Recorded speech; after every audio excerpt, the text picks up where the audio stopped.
What's up, guys? It's your boy ChasmRift here, and today we got the Press Start Podcast Week 4 with your boy Big A, What up? and we got our special guest. This dude has been around the channel for a long time. It's our boy Nightmare JP. Night. Man, I'm finally glad we get you on one of these videos, man. It's all good, man. I'm ready and I'm excited for this podcast. Oh yeah, this is gonna be a fun one. Big A, you want to start us off with the question of the day? Yeah, let's do it. All right, so today's question of the day is, what do you guys think for the future of gaming? How's it looking for you guys?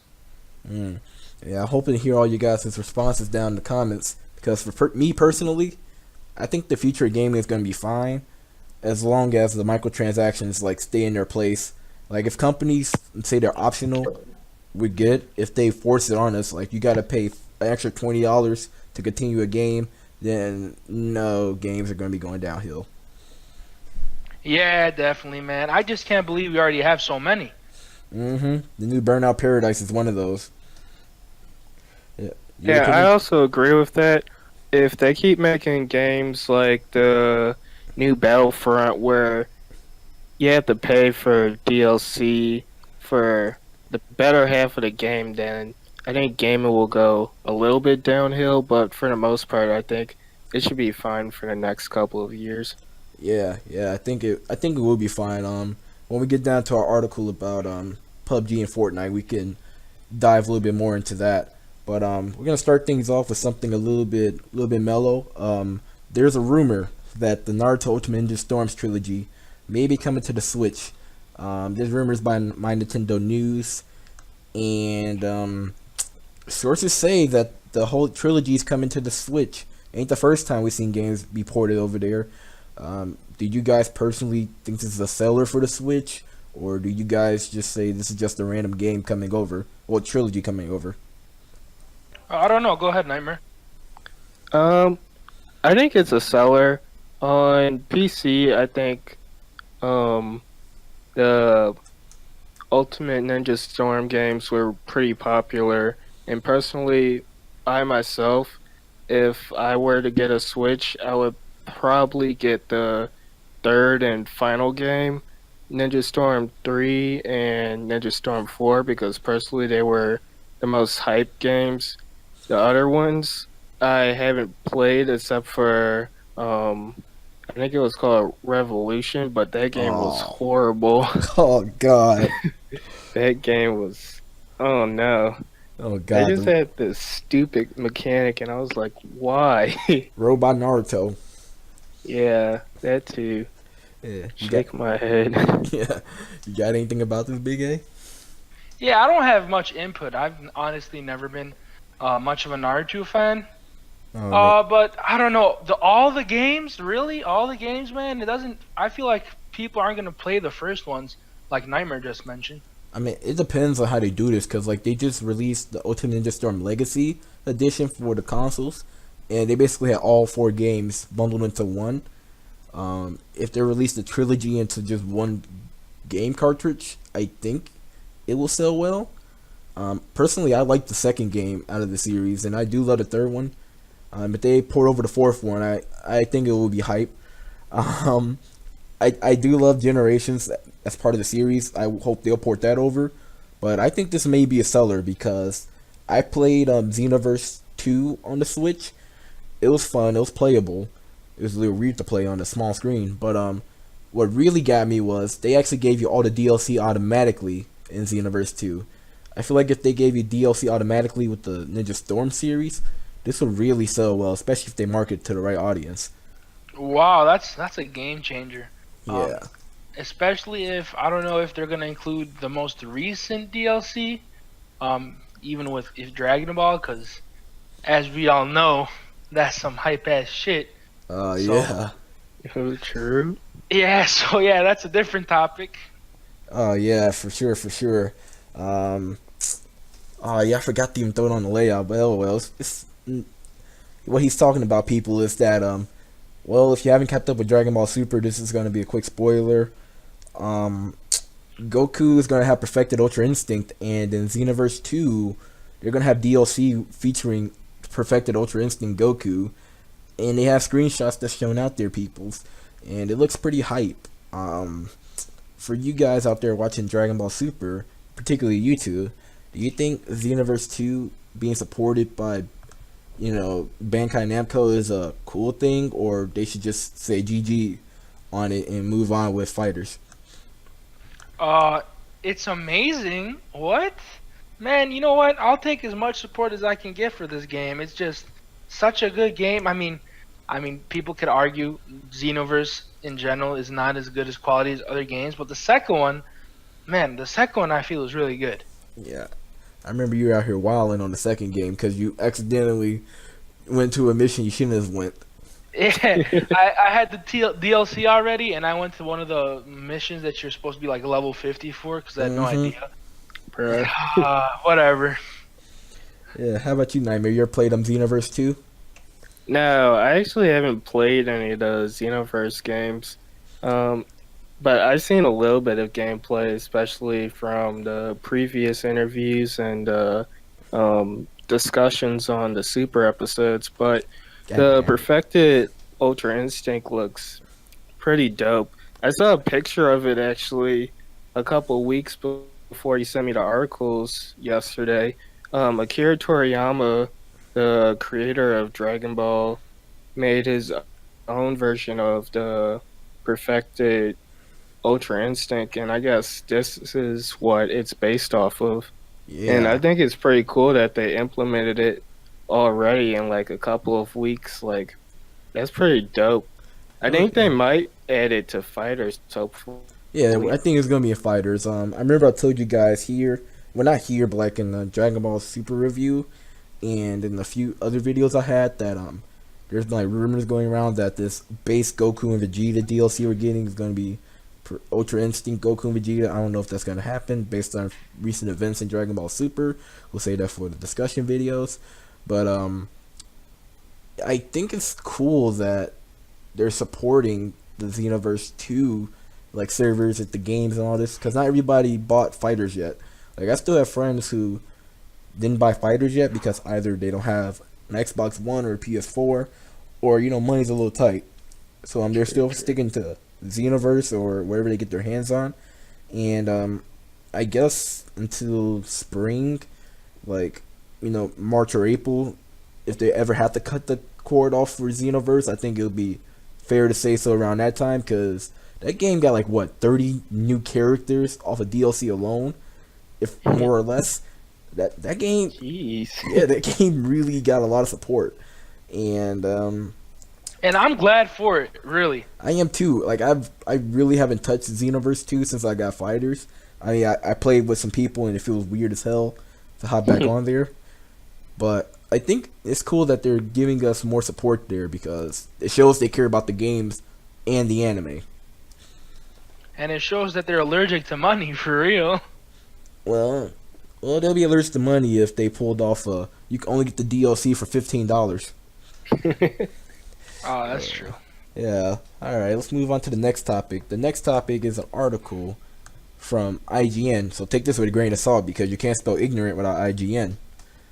Uh, But Yachty. yeah. Remember 7 out of 10. Too much water. But yeah. This is an article about them saying that H1Z1's player base is down 91% because of PUBG and Fortnite. Taking over with the Battle Royale format. You want to give the synopsis for this article, Big A? Man, I have never played none of the three games that we're all talking about right now.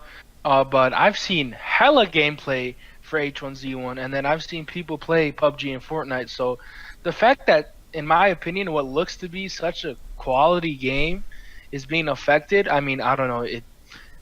Based on what Chasm told me, that might not be true, but the fact that it might be affected by these two new games, like, that's scary and ridiculous. Yeah. Got any input, Nightmare? Because I know you love watching these Fortnite athletes go to work. True. My favorite Fortnite athlete, Birdman. Shout out to the boy. Former Call of Duty athlete. But I actually haven't heard of H1Z1 until like after you sent me the link. So I looked up a couple videos of gameplay, and it looked pretty interesting. But Wow. I don't know, Fortnite looks pretty fun from what I've seen of it, but I haven't actually picked it up yet. Man, I mean, So you have PUBG? No, I haven't played any of the three games as well, but I've just seen gameplay of H1Z1 and Fortnite. yeah, I mean, I think it's good that we're all talking about because none of us has played these games. I mean, I feel like if somebody played Fortnite or PUBG was on here, it'd be a little bit more biased in their Mhm. opinions. But I've seen gameplay of all three, a little bit more of Fortnite compared to the other three, and I think all three of these games are cool in their own way. They all got their own unique niche to them. I feel like Fortnite it like sticks out the most because it looks like a cartoony game. It looks like something Right. it looks like something that the three of us can make within a year or two of like coding and programming. Um, in terms of fun, it looks like it is. I think all three games look fun. They all feel like it's a Hunger Games, which is something that's been very popular with Minecraft. And to see that actually came to fruition in the form of its own game, it really makes me feel like this is where the future of gaming is gonna go. Like we can transition to the next topic if that's how you guys feel about it, but I feel like these games are all good, and whenever you have good games of the same genre, somebody's gonna get affected by it. And H1Z1, if it's still in early access, you're obviously gonna be affected by it if you're not gonna throw out full support for the game. Yeah, that's bogus. The H1Z1 has been in full access, or what's it called? Early access. Partial early access for a long, long ass time. Hmm. Um, and I guess yeah, Fortnite looks cool, and it's been made so many memes out of that game because of the cartoony style of True. it. And but you know what? Fine, you guys can like Fortnite. But in my opinion, PUBG is kind of a knockoff. I mean, I feel like PUBG in terms of like visuals, like we could basically just move on to the next topic with this. Like the next article is basically about the comparison of PUBG and Fortnite, and one of the comparisons was about like the map of PUBG and Fortnite in their graphics.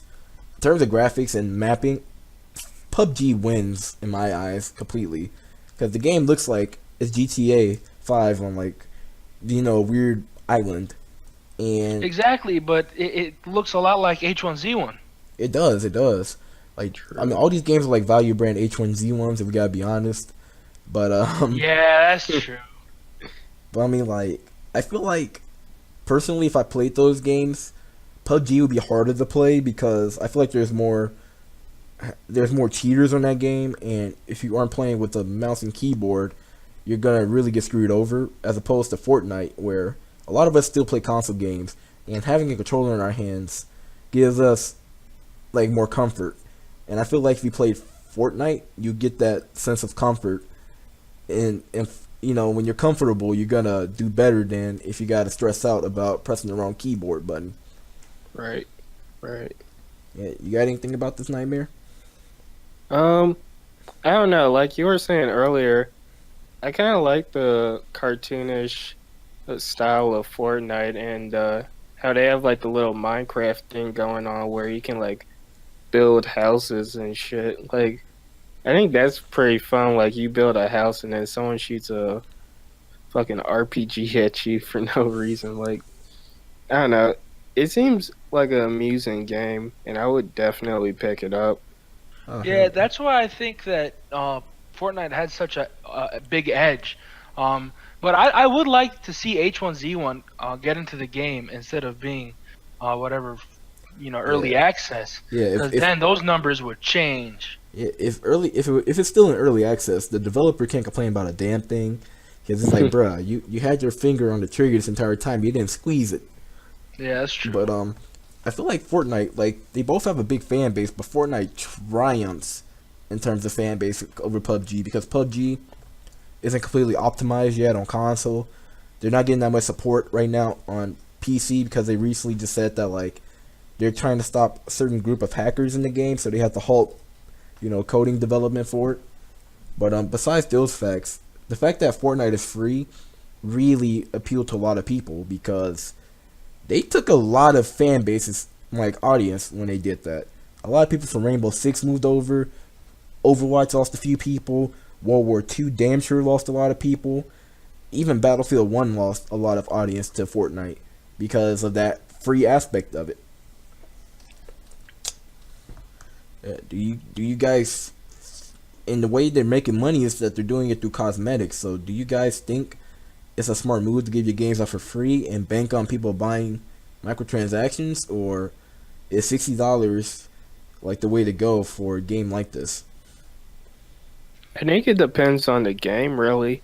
Like, I remember playing Brawlhalla, which is a poor man's Smash, and I think the game's pretty entertaining.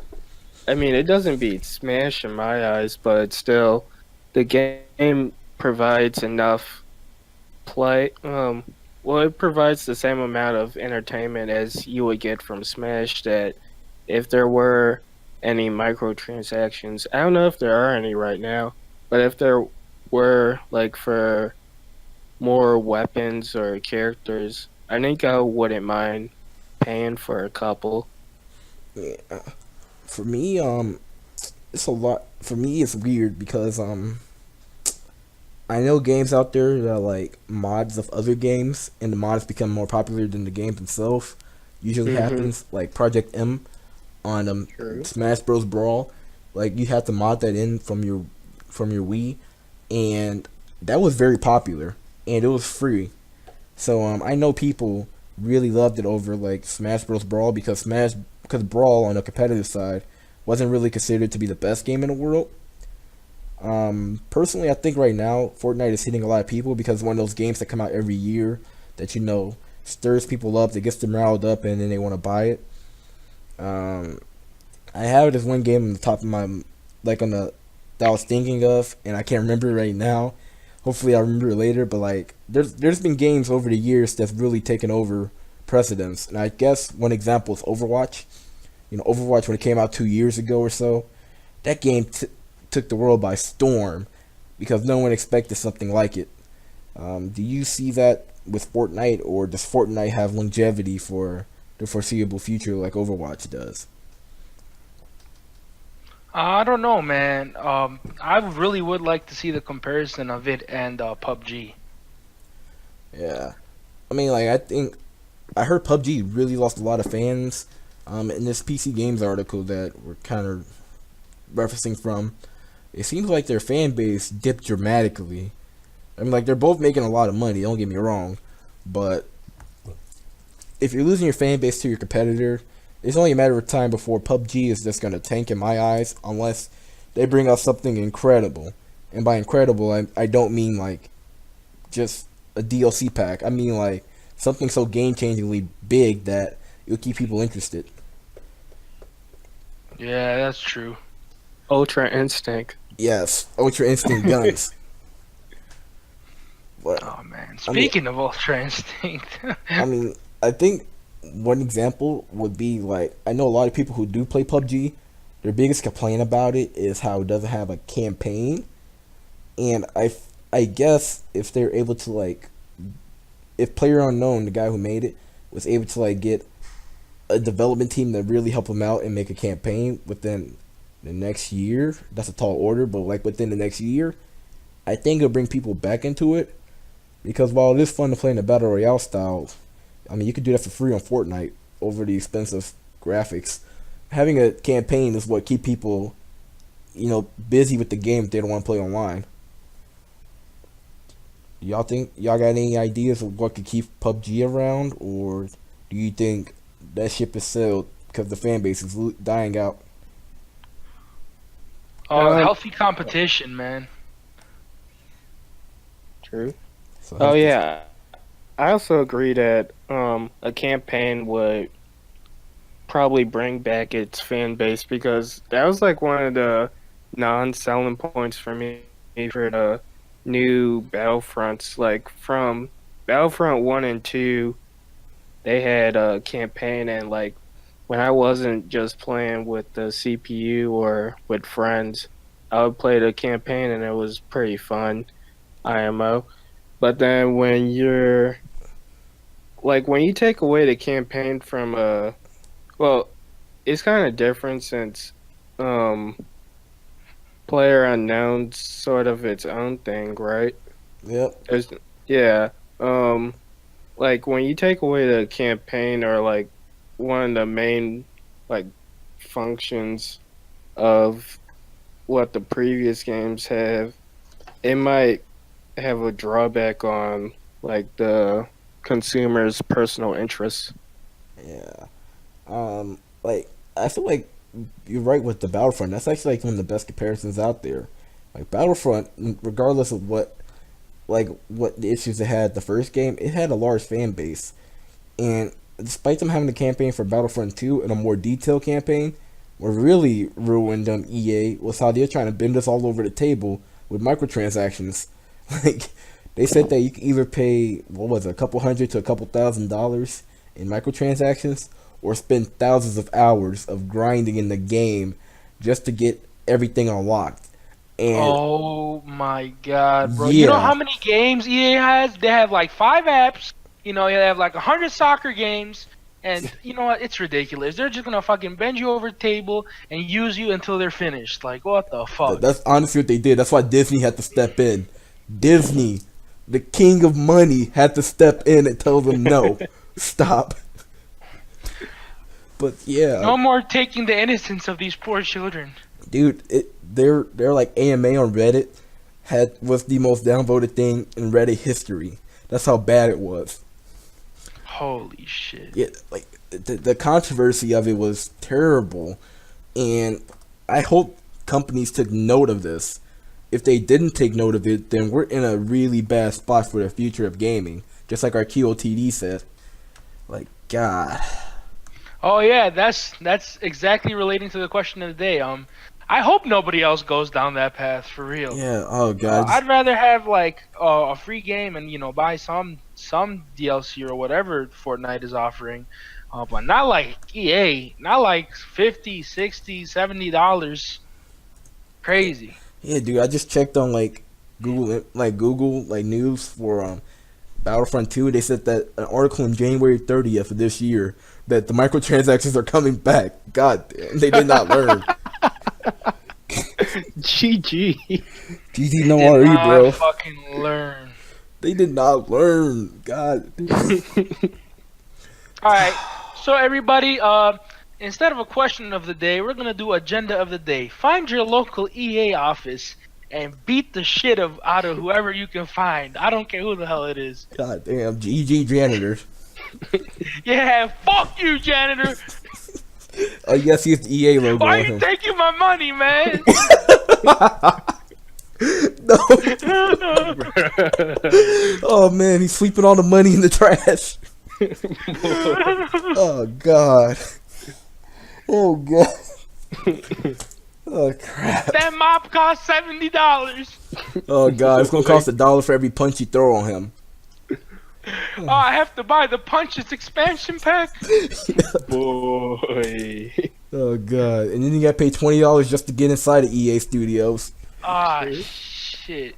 Oh, God. They're going to make $400 off you by the end of the day. They're ripping me off anyways. Fuck it. God damn, man. Disney, you got to take care of EA because they out here wilding. God. They out of pocket because they Yeah. fucking robbing my pocket. Yeah, Fortnite and PUBG do not do what EA did. They did not learn their lesson. Or do it better. Oh, yes, do it better. If you're going to charge us no more than $1 a pop. We won't realize it then. God. This is what I'm talking about with the future of gaming and like how this could affect PUBG, because if they implement like a campaign, it better be free, because they charging people no more than $15 for a campaign. That's it. Like they got like what, 45 million users at $30. That's more money than I can count. That's like 135 billion, like $1.35 billion. God. Oh man, that's a lot of money. Yeah, that's what I'm talking about. Do you guys think the future of gaming is going to be centered around just microtransactions forcing us to do everything? I mean, if EA is the thing, Nintendo's gonna hop on that with the app Mario Kart. You only do one lap and then you have to pay $60 Oh god. Oh god. Yeah, it is 1.35 billion. I one would, lap and then you have to pay 60, another 60 for the rest of the characters. and then you gotta pay real money just to collect coins in the Mario Kart race, just so you can upgrade your ride. Bro, it's gonna pull off one of those $50 an hour shit. They go now. This is what they're gonna do. They're gonna start marketing. They're gonna make more of mobile apps, and then they're gonna start charging us $1 to get the app. And then every life you buy, you gotta pay $5 for the life, because they know like some 8-year-old kid is gonna be using their parents' credit card. True, that's Candy Crush, man. Oh my God, you lost. It's okay. For an extra $25, you can get 3 lives. Oh shit. Yeah, Only $25? that's a steal. That's my lunch monkey for the rest of the week. Young Timmy's gonna buy 20. Oh God. Oh man. You know what the worst part of this is? This is such a funny topic, and the next topic is just sad as hell. I mean, it can still be funny because we could just move on to the next topic. The next topic is the Pokemon community and their incompetence. Bum, bum, bum. Yeah, this is an article by Game Rant, and the article, since Big A can open it, we had to sum it up for him. Was that there's some Facebook user by the name of 50 Shades of Heliowisk. Like, oh God, I can already imagine Rule 34 of it. But Oh god. yeah. Well, this person made fake leaks out there, and these leaks look very legitimate and credible because the same leaks took a similar format to when the Chinese leaks of the Gen 7 Final Evolutions came out, and like people do, whenever there's a leak out there that looks very credible, everyone believed it, and then the dude literally had to come out and explain himself, saying this is a fake leak, and he didn't expect anyone to believe it. When it comes to games like this and the leaks coming out, do you guys think the community is in the right to believe it, or do you think people just don't know when to learn when it comes to issues like this? I was like, what the fuck? People actually believe this shit? They're gullible as hell. And unfortunately, I couldn't open the article. Chasm sends it to me, and I'm like, holy shit. That is a good-ass drawing, especially the fire type. Yeah. Oh man, like when you compare, like what you guys say about this, Nightmare? I haven't been on the internet with the leaks as long as you have. I know that you were around when the ORS leaks came out, when they said that a little bit of a X and Y. Flygon Mega was gonna come out and shit. But when Sun and Moon was coming out, and they had the fucking leaks from the Chinese guy, and it was like, oh, there's gonna be a snowman Pokemon and a dolphin one and shit. And then there was all the videos by like Tyranitar Tube with the Ekans that was blue and water Arcanine and shit. Like, I was like, come on, man, that shit isn't gonna happen. Like, I know there's a Alolan forms, but blue Arcanine, fuck out of here. Yeah, I remember those leaks, like, because I think at the time Alolan Sandslash and like Ninetales came out, and their typings were the polar opposite of what they used to be, and people started putting out like Water Arcanine, Blood Psychic Butterfree, and things like that. Like, it was really bad because the community, even our favorite YouTubers, were talking about it. Like, I remember A-Drive had some videos out there, MJ TV had videos out there, the Furry Channel had videos out there about it. I mean, it was bad, but Fighting Nidoking. Yeah, dude, it was really bad. But Big A and Nightmare, since y'all seen what the Gen 7 Chinese leaks look like, and you can compare it to this recent drawings by this artist, do you really think that like this looked very credible based on the comparisons of the two, or can you like immediately tell this is just fake?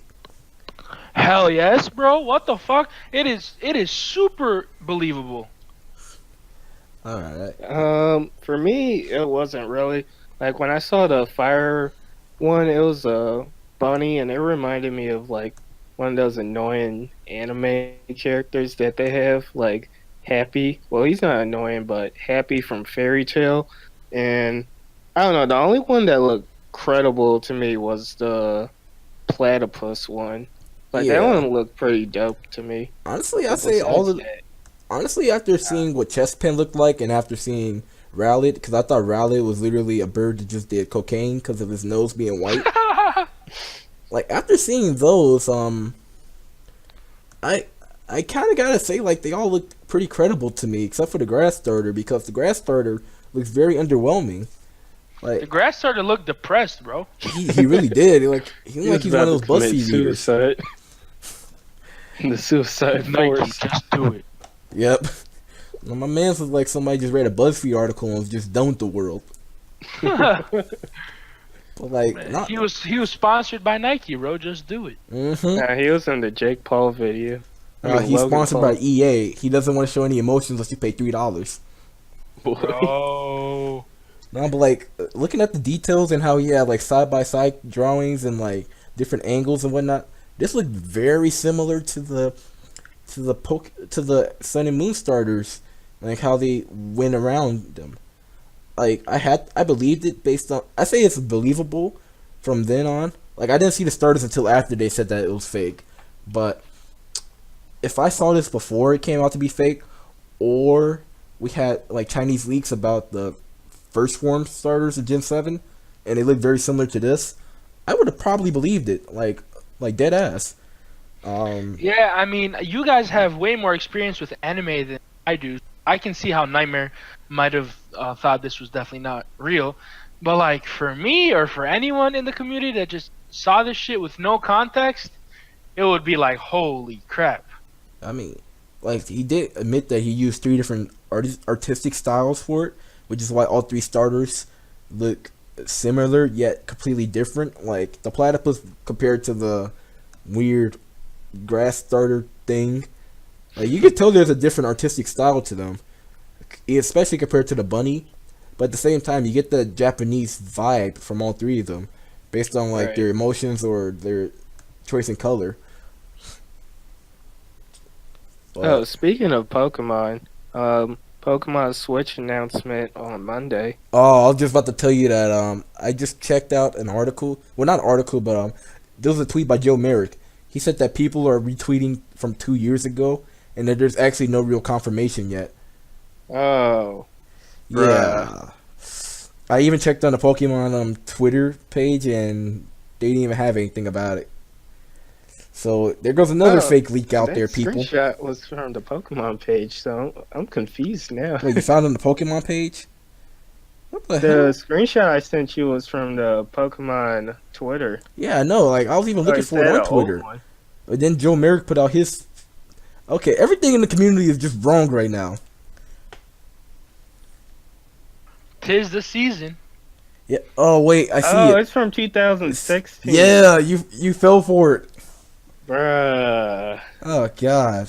I was like, wait, this is weird that it's on a Monday, but whatever. Like I remember we were watching this in the cafe 2 years in the cafeteria 2 years ago. I forgot I'm in college now. So the date made sense and the timing of it too. Like 9 a.m. I think we were in the cafe at the time or Tully Hall, but I knew something was off about that tweet. Damn, 2 years ago. Yeah, it said February 26, 2016. Like, they out here catfishing everybody. Holy crap. God damn. Like I said, it's things like this. Everybody fell for it. Like, Hey, I Mhm. think I know why that. I think I know why that grass type was depressed though, why? because of our next Dragon Ball Super topic. Oh, yeah. Well, he's going to be even more depressed because Dragon Ball Super isn't airing this week. Get the fuck out. Yeah, it's next week they're going to air it. Why? I don't know. I forgot what the reason was, but they're about to give us some blue balls. They're gonna give me perfect Ultra Instinct balls, bro. Not even blue balls. Well, oh god, the pun, the play on The words is Bro, the puns, bro. But I mean, all right. Since Big A, you're new to the leaks.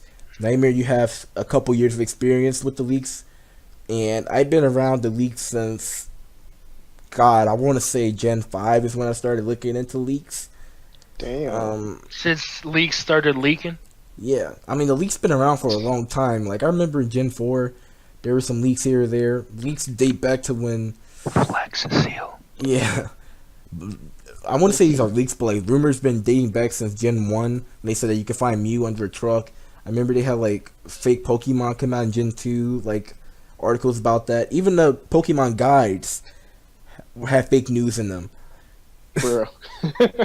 Legit. Like the guy said that like you can find a legend, like the Gen 2 guys from Mount Silver said that you can find the legendary birds from Kanto at Mount Silver, and you can't find them at all there. Like even the guys are misleading. I mean, hard Wow. goal. Yeah. So like, do you guys think that now hearing all this stuff? Do you think that the community is just completely gullible, or it's understandable for everyone to be fooled? Because even we were fooled by the tweet that we just recently read. My Shit. wrist is so stupid it look like Philosophy. God damn. You big A. I think it's understandable. Not everyone's a professional gamer. Yeah, I won't even say like it's about the professionalism of gaming. Like I remember there were some leaks out there in the past that like tripped up even some people. Like last year, oh god, last year, there was rumored that like Pokemon Stars would be coming out for the Switch. We talked about this in last week's episode, and like, or it's gonna be a Gen 4 remake coming out, and like XYZ things are gonna be happening, and whatever. And none of that came out during the Pokemon Direct, and everyone was wilding in the community. Like it was so bad the Wii U was trending worldwide on Twitter. So, Wow. do you think people overreact because they're misled, or do people overreact because I don't know how I can formulate this? They set the bar too high for expectations. Because I heard that there was a leak that came out recently that like the new Pokemon game will have like a different fighting style in there than the traditional games, kind of like Pokken Tournament, which I'm like, oh god, I hope it's not. Do you think info like this is good for the community in terms of getting people ecstatic for the games, or is it more toxic than good? Toxic. For real, it is. You Nightmare? Definitely toxic packs. Yeah, this is merciless out here, man. Like, True. and the worst part about it is that the people who leak this stuff out, 9 times out of 10, they don't want to take any responsibility for things being wrong. Like, we talked about in the last week episode about, like, the guy who leaked out the Pokemon Stars info went on record saying, oh, it's Nintendo's fault for not, or Pokemon Company's fault for not making these things happen in the game, and that they wasted a good opportunity. It's like, bruh, first off, you had no credibility. Secondly, you put the info out there. And third of all, they already had this game in development before they even released Sun and Moon. So you can't get mad at them for not making a Gen 4 remake, because that takes time to make, and putting the game on the Switch is coding for a new console. Oh, God. Yeah, You know bro, whose that's fault a it lot is? of toxicity. Well, we live in this community, and we can only hope that things get better, because the community needs some uplifting if we're all going to be gullible like this. Chasm, you want to know whose fault it really is? Who's? The no. Yes, the no. It's all their faults, man. I also blame Screw Pokemon Attack. Stars videos. Yes.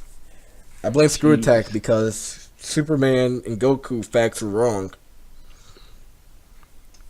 Yeah, go and leave a dislike on their video, please. Yeah. Yeah, they even downplay Superman in that video. Like if you did the calculations for their durability is weaker than a planet blowing up.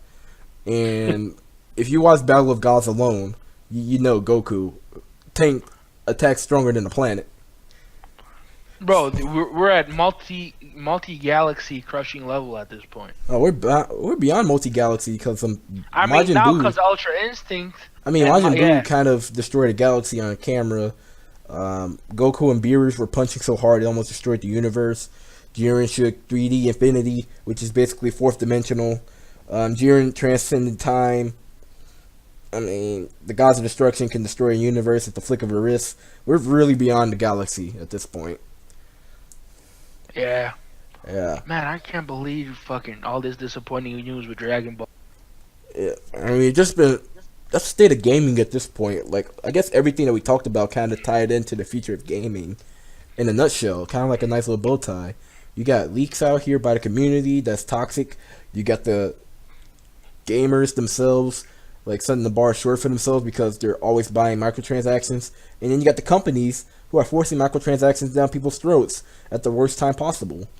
Like, so I'm glad we had this question today because everything kind of tied into it if you think about it. Yeah, we definitely want to see those answers. Yeah. You got anything else you want to say? So how much am I gonna pay for Oh, you're gonna, Mario Kart? you're gonna pay $40 for the game. You're gonna pay $245 for the Switch version of the game, even if the Switch version doesn't come with the game. And then you gotta pay an extra $60 just to play online one time. And then another 600 for if they have any DLC. Yep. But I want to change. I want to bring my Pokemon and Pokemon Go to my DS game. You gotta pay an extra $4,000 because we're about to discontinue our support for the 3DS. Oh man. Yep. Well, if there's nothing else you guys want to say, I guess we can just wrap this up with a nice little bow tie. Bowtie pasta. We're not gonna talk about the sad news about Dragon Ball I mean, you want to talk about the sad news of Dragon Ball? or Call of Duty World War II. Oh, what's going on with World War II? Well, the co-founders of the World War II series, what are their names? Michael Condrey and Glenn Schofield Oh yeah, left the company. yeah. They left Sledgehammer Games. The people who developed World War II. For those who don't understand, that COD is kind of in a development cycle of 3 years. Previously, it used to be 2 years, where it'd be like Modern Warfare, and then the next year's Black Ops, and etc. Well, now they got 3 years because Infinity War split into two, and the founders of Sledgehammer Games actually left that company and moved on to do other things. Nightmare, I know you don't play that much COD, but you've seen like the gameplay on my channel, and don't worry, people, more gameplay is coming up soon. And Big A, you personally played World War II. Do you think changes for both Activision CEO and Sledgehammer Games, like founders leaving, is a good thing, or do you think this is just going to lead to more complicated problems with changing management? Well, I hope change in management on the side of having Xbox be available for tournaments. I hope that's one of the positive impacts that this has. Otherwise, I'm not a very technical guy. I hope that this new guy, what's his name, Aaron Hallen, who takes over for the two people that left, and also the new Activision CEO, do their best for the community. Hopefully, they don't take that EA route, and microtransactions are definitely not a thing that we want to see a lot of, and just focus on the community. Yeah, you got anything about this, Nightmare? I'm not really that informed on the COD community and what's happening, but I hope there isn't too much backlash from the leaving of the CEOs, and I hope that the new CEOs are able to maintain the legacy that COD has had since forever, I guess. Yeah. Well, to get Spark Notes is that in our first podcast we talked about the CEO of Activision leaving, and I didn't send you the article about the two guys leaving. I don't think I did because I didn't think we were actually including the podcast. I actually forgot that I sent those articles. So I was just sending it to Big A just to let him know what's going on with the COD community. But basically, the Spark Notes is World War II isn't hitting great numbers. It's better than Infinite Warfare for sure. But Fortnite took a lot of the game, like a lot of their fans. You could tell by our favorite YouTubers, swapping over to it.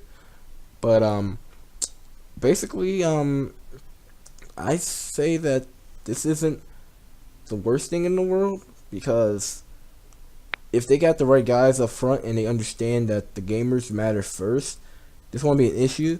But I personally doubt that will happen because they just recently had a conference call talking about their earnings over the quarter, and they said that they made more money off microtransactions than they did from DLC, and I think they almost made more money off microtransactions than the actual base game sales.